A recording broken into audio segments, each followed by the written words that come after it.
இந்த நுரையீரல் பிரச்சனை வரதுக்கு முன்னாடி, சிம்டம்ஸ் வரதுக்கு முன்னாடி, இல்லைன்னா அது நம்மளை தாக்கவே கூடாது அப்படின்னா இதெல்லாம் பண்ணலாம், இதெல்லாம் கடைப்பிடிக்கலாம்னா எதுன்னு மேம் சொல்லுவீங்க? ஸோ ப்ரிவென்டிவ் தெரப்பி பற்றி கேட்குறீங்க. 3 மந்திரம் தான். நல்லா சாப்பிடுங்க, ஹெல்த்தி ஃபுட். எதெல்லாம் ஹெல்த்தி அப்படின்னாக்க எல்லா வெஜிடபிள்ஸுமே ஹெல்த்தி, எல்லா ஃப்ரூட்ஸுமே ஹெல்த்தி. ஸோ நிறைய தடவை எல்லாருமே வந்து இதை தான் அவாய்ட் பண்ணுங்க, இந்த இது இருந்தால் அவாய்ட் பண்ணுங்கன்னு சொல்கிறோம். ஸோ அது உங்கள் டாக்டரோட ப்ரிஸ்கிரிப்ஷனில் பண்ணுங்க.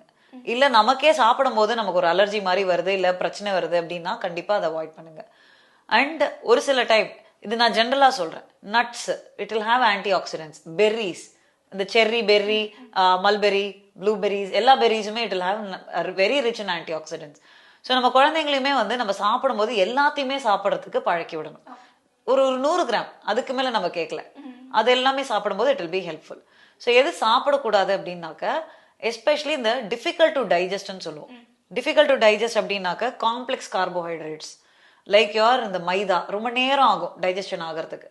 ஏன்னா அது ரொம்ப பிடிச்ச சாப்பாடு எல்லாருக்குமே. உங்கள் சாப்பாடுக்கும் நுரையீரலுக்கும் சம்மந்தம் இருக்கான்னா நிறைய சம்மந்தம் இருக்குது. ஏன்னா நம்ம என்ன சாப்பிட்றோமோ சரியாக டைஜஸ்ட் ஆகாமல் அது வயத்தில் ரொம்ப நேரம் இருந்தால் ஆசிட் நிறைய நேரம் இருக்கும். ஆசிட் மேலே வரும்பொழுது உங்களுக்கு வந்து அது நுரையீரலை டெஃபினட்டாக பாதிக்கும். நிறைய நுரையீரல் ப்ராப்ளம் பார்த்தீங்கன்னா அசிடிட்டி ஜாஸ்தி ஆகும்போது அந்த ஒரு ரெஸ்பிரேட்டரி ப்ராப்ளம் ஜாஸ்தி ஆகிடும். இதில் ஒரு கண்டிஷன் இருக்குது, ஐஎல்டின்னு சொல்லுவோம்.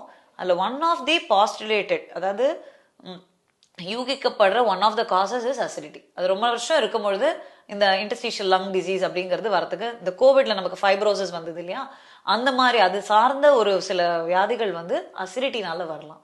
ஸோ என்ன சாப்பிட்றோங்கிறது ரொம்ப ரொம்ப இம்பார்ட்டன்ட்.